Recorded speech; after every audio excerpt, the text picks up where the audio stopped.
The rain did not wash away the scent of wet fur and cruelty, it only pressed it deeper into the mud of the training grounds. Luna shivered, her threadbare shift clinging to a frame so thin her ribs looked like the rungs of a broken ladder. She kept her head down, scrubbing the stone steps of the Alpha's dais, trying to make herself invisible. It was a practiced skill, one she had honed over 18 years of being the Silver Moon Pack's punching bag. "Look at the runt," Selene's voice cut through the drizzle, sharp and preening, cleaning the mud where she belongs. "Maybe if she scrubs hard enough, she'll scrub the ugly off." Laughter rippled through the gathered crowd. Luna's grip on the brush tightened until her knuckles turned white, but she did not look up. She couldn't. Today was the ascension. Greyson was taking the title of Alpha, and her sister, Selene, was preening to be his Luna. They were the golden couple, the strongest wolf and the most beautiful bitch. Luna was just the shadow that stained their perfection. The drums began a slow, rhythmic thrumming, signaling the arrival of the new Alpha. Luna scrambled backward, clutching her bucket, trying to retreat into the shadows of the treeline. "Stay," Greyson's voice was a command that vibrated in her marrow. She froze. He was standing at the top of the stairs she had just cleaned, his shoulders broad, his hair the color of spun gold, rain dripping from his nose. He wasn't looking at the crowd. He was looking at her. And then it hit her. The scent was overwhelming, crashing into her like a tidal wave, cedar, rain, and raw power. The mate bond. It snapped into place with a violence that made her gasp, dropping the bucket. The soapy water splashed over her bare feet. Her wolf, silent and dormant for years, howled in her mind. Mate. Alpha. Ours. She looked up, eyes wide, hope blooming in her chest like a fragile flower in winter. Greyson stared back, his eyes widening in shock, then narrowing in something else. Disgust. He felt it. She knew he felt it. The crowd went silent, sensing the shift in the air, the undeniable pull of the fated bond. "Greyson," Selene whispered, stepping up beside him, her hand gripping his forearm, her nails digging in. "What is it?" Greyson looked from the shivering, dirty girl in the mud to the pristine, beautiful woman on his arm. He looked at the pack, waiting for his first act as Alpha. He made his choice. "I, Greyson Blackwood, Alpha of the Silver Moon," he boomed, his voice devoid of warmth, "reject you, Luna." The air left the clearing. Luna felt a physical crack in her chest, a pain so sharp she doubled over, clutching her heart.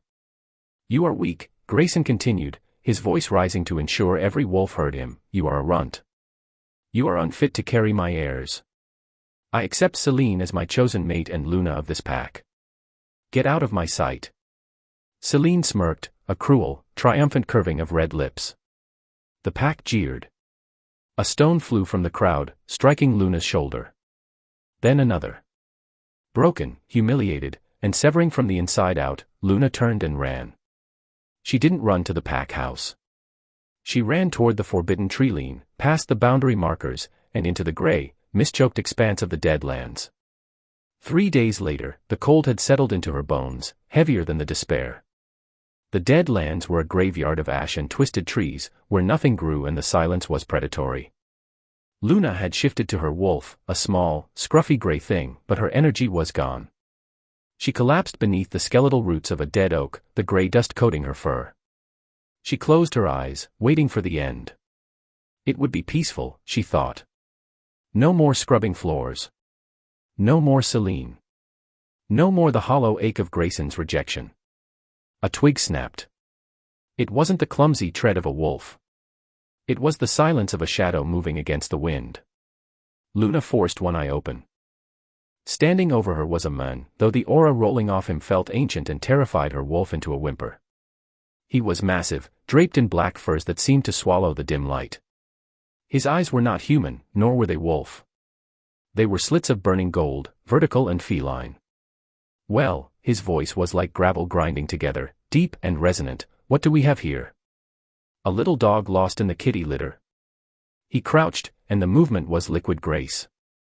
He reached out, his hand large enough to crush her skull. Luna didn't flinch, she didn't have the strength. "Please," she whispered through the mind link, a desperate, dying projection, "just make it quick." The man paused.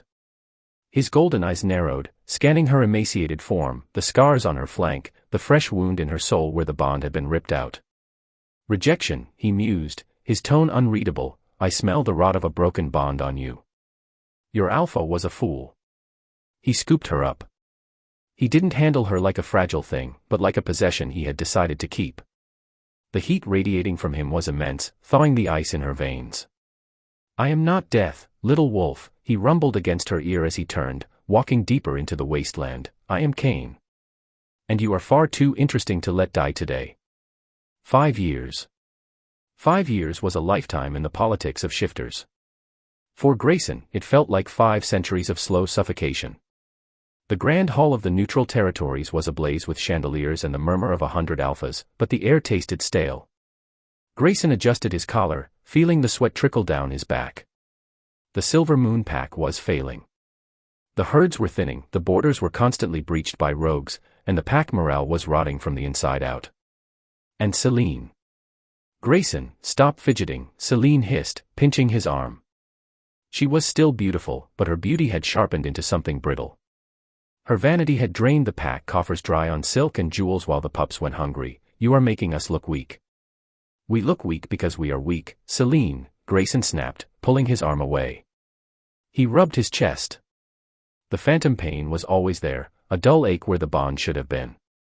He had convinced himself he made the right choice for the pack, but every year, the pack withered. Nature, it seemed, did not forgive the rejection of a fated mate. Hush, Selene whispered, her eyes widening, they are here. The heavy oak doors of the summit hall groaned open.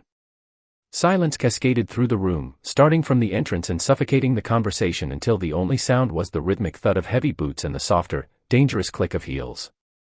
The Onyx King had arrived. Kane. The name alone made alphas shudder. He ruled the panthers, a solitary and lethal species that controlled the southern mountains and the diamond mines within them. He was richer than God and twice as dangerous. Kane strode in, wearing a suit of charcoal silk that cost more than Greyson's entire territory. He was lethal elegance personified, his dark hair swept back, his golden eyes scanning the room with bored predation. But it was the woman on his arm who stole the breath from the room. She was tall, statuesque, wearing a gown of liquid onyx that clung to curves that were soft yet strong. Her skin glowed with health, polished and radiant. Her hair, once a mousy, matted mess, now cascaded in lustrous dark waves down her back, woven with threads of gold. She walked not with her head down, but with a chin raised high, radiating a quiet, terrifying confidence. Greyson's drink slipped from his hand, shattering on the marble floor. The sound was a gunshot in the silence. The scent hit him a second later. It was different now, layered with exotic spices, jungle flowers, and the dark, musky scent of the Panther King, but underneath it all was the cedar and rain he had thrown away. Luna. The whisper tore from his throat before he could stop it. Selene went rigid beside him, her face draining of color. Kane stopped in the center of the hall. He looked at the shattered glass, then at Greyson. A slow, cruel smile spread across the Panther King's face. He leaned down, whispering something to the woman on his arm. Luna turned. Her eyes, once filled with tears and adoration, were now dry and cold as the grave. She swept her gaze over the room, over the cowering wolves, over her sister who looked like a wilting flower beside her vibrant bloom, and finally, she looked at Greyson. There was no love. There was no hate. There was only nothing. Alpha Greyson, Luna's voice was smooth, a velvet blade, you seem to have made a mess. Kane chuckled, a dark, rumbling sound that vibrated through the floorboards. He pulled Luna closer, his hand possessing her waist with an intimacy that made Greyson's wolf howl in agony. My consort speaks the truth, Kane said, his voice projecting to the rafters, you wolves are always so clumsy. It is a wonder you have survived this long. We are here for the treaty, Greyson stammered, his authority crumbling like dry sand. He stepped forward, driven by a desperate, insane instinct. Luna, you are alive. I am, she said, tilting her head, no thanks to you. Come home, the words were out before Greyson could think. The regret that had been festering for 5 years burst open, the pack, we need. Kane stepped forward, shielding her. The temperature in the room plummeted. The shadow of a massive panther seemed to flicker behind him. Careful, pup, Kane warned, his voice dropping to a lethal growl, "You threw her to the vultures. I found her. I fed her. I sharpened her claws. She is not of your pack. She is of the Onyx court. And she is mine." Selene stepped forward, her voice shrill, "She is a runt. She is a slave." Luna laughed. It was a dark, rich sound. She stepped out from behind Kane, moving toward her sister. Selene flinched back, but Luna didn't raise a hand. She simply stood there, radiating power that dwarfed Selene's petty vanity. "I was a runt," Luna said softly, leaning in so only the royal circle could hear, "because you starved me. I was weak because you broke me. But look at me now, sister."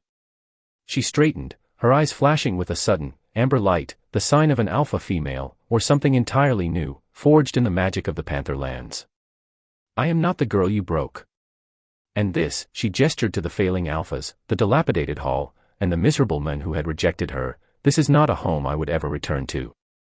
She turned her back on them, taking Kane's arm again. "Shall we, my king?" she asked, "the air in here smells of wet dog and regret." Kane grinned, pressing a kiss to her temple, his golden eyes locking onto Greyson's shattered face one last time. "Lead the way, my queen." As they walked away, leaving Greyson standing in the shards of his own glass, the bond in his chest didn't just ache.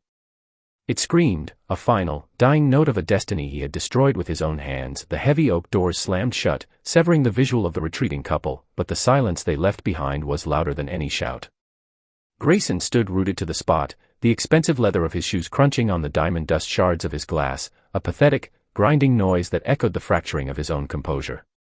"She used magic," Selene hissed, her nails digging painfully into his bicep. "That wasn't real, Greyson. Did you see her eyes? That was dark, jungle sorcery. She is still just the washer girl. She is nothing." Greyson ripped his arm away, the movement so violent that Selene stumbled back, catching herself on a pillar. "Shut up," he snarled, the alpha command vibrating in his chest, "just shut up, Selene." He couldn't look at her. Looking at her was a reminder of the bargain he had made 5 years ago, beauty for power, pedigree for status. He had traded the sun for a mirror, and now the glass was cracked. "We have a treaty to sign," his beta, Marcus, murmured, stepping in close to steady his leader. "Greyson, pull it together. The Panther King holds the southern trade routes. If we offend him more than we already have, the pack starves this winter." Greyson ran a hand down his face, forcing the wolf inside him to heel, though the beast paced and clawed at the back of his mind, whining for the mate it had lost. "I know," he said roughly, straightening his jacket, "clear the room. Get the council. We meet them in the solar in 10 minutes. The solar was meant to be a place of wolf dominance, decorated with heavy tapestries of hunts and iron weaponry, but when Greyson entered, the atmosphere had been completely usurped. Kane sat at the head of the mahogany table, sprawling with a feline languor that screamed ownership. Luna sat at his right hand. She didn't shrink into the high-backed chair, she filled it, her onyx dress pooling around her like spilled ink. "You kept us waiting," Kane noted, drumming his fingers on the wood. "My patience is a finite resource, Wolf."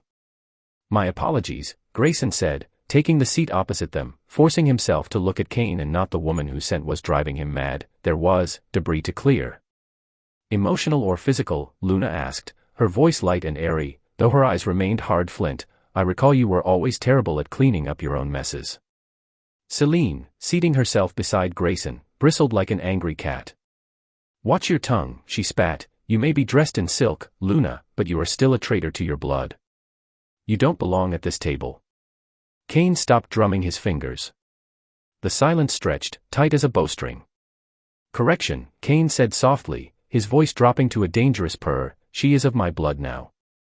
We shared the blood oath 3 winters ago." The color drained from Greyson's face entirely. The blood oath. It was permanent. Irreversible. It replaced the mate bond with something forged in ancient magic. It was why he felt the scream in his chest. The connection hadn't just been rejected, it had been overwritten. You severed the link," Greyson whispered, looking at Luna with horror. "You chose him over what the moon goddess gave you." "The moon goddess gave me a mate who watched while I was beaten," Luna replied, picking up a silver quill and twirling it between her fingers. "The moon goddess gave me a sister who locked me in cellars. Kane gave me a life. It was an easy trade. Enough of ancient history, Kane interrupted, sliding a heavy parchment across the table, the treaty. Read it. Sign it. Or we close the southern border, and your pack can survive on snow and pine needles. Greyson looked down at the paper. The terms were harsh. Crippling, almost. Taxes on grain, limitations on hunting grounds, and rite of passage for the Panther armies. But as he read, his eyes kept darting to Luna's hand resting on the table. He saw the ring there, a band of black metal set with a raw, uncut diamond that caught the light.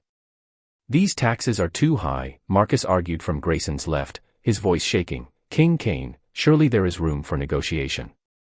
We cannot spare this much grain. Our pups will go hungry. Then let them starve, Luna said simply. Greyson's head snapped up. Luna, he pleaded, dropping the formality, his voice cracking, please. The pups, the elders. Don't punish them for my sins. You were never cruel. That is not who you are. For a second, just a fraction of a second, something flickered in her gaze. A memory of hunger. A ghost of the girl who used to sneak scraps to the village dogs because she knew what it was like to have an empty belly. Kane saw it too. He placed his large, warm hand over hers, grounding her. Mercy is a luxury of the fed, my queen, Kane murmured to her, ignoring the wolves entirely. Do not spend it on those who offered you none. Remember the cage. Luna took a deep breath, the onyx silk of her bodice rising and falling. She turned her hand over, interlacing her fingers with the Panther King's, presenting a united front of unyielding stone. The flicker of softness vanished, replaced by the amber fire of the jungle. You are right, she said to Kane, then looked back at Greyson with ice in her veins. The terms stand. Sign, Alpha, or we leave. And if we leave, the next time you see us, it will be at the head of an army, and we will not be carrying pens. Greyson picked up the quill. His hand shook. He wasn't just signing away grain and gold.